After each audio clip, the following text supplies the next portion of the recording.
All right, I'm Adnan Darr, based out of Chicago.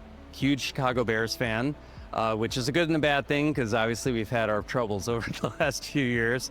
But I'm with Valcre, and we're a commercial real estate appraisal firm out of Chicago. I'm the chief operating officer. COO, got it? Yeah. JP completely changed everything that we do. And when I say changed everything I do, we literally destroyed what we thought a good HubSpot setup was.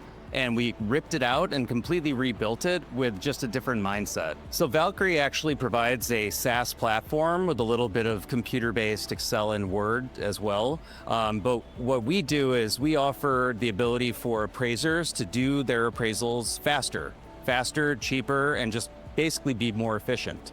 So we're giving them an opportunity to be more efficient, but the way we were running HubSpot was just not efficient. We weren't running the revenue portion properly, we weren't running the quoting properly, and overall management of our CRM was just actually kind of laughable when I came into the company just over a year ago. So what JP did was he changed our mindset.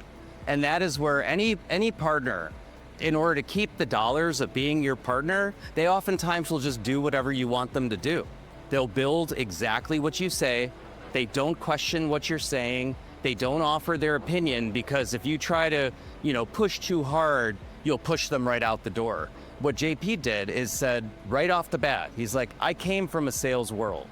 I've actually had to beat down doors to get sales. I've had to put stuff into a CRM that either made sense or didn't make sense. So when we give our ideas of what we want to build, he challenges them. He says, that's all great. He listens, he's writing down everything, and then he'll challenge it and be like, I agree with you on 90% of what you said. This 10% can be done better, and let me show you a different way. And I'd say 9.9 times out of 10, we will go his route. What is somebody that you would say to another COO or kind of ops person at a similar role about going with somebody that needed HubSpot implementation help, kind of after going through the process with RP? What's some advice you might give? I would absolutely tell them that anything that they want to do, so any kind of data they want to use, any sort of process they want to have, they need to be looking 6 months into the future. So if I need it right now, I should have thought about it 6 months ago. So my advice would be start now. You can always start gathering information more than you need. Fields that you think are, you want one day, but maybe not, capture it now. Because then you'll be able to start tailoring that down and building the right set of information that you need.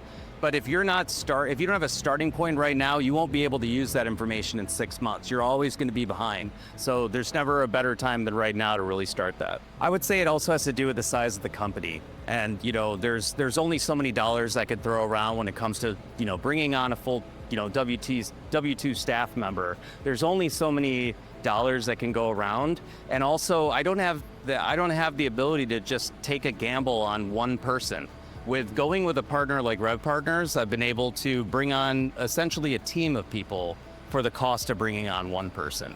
So I definitely value the fact that at this stage in the game of our company, it makes sense to bring on a partner versus either employee or build it ourselves, because we get a whole team behind it.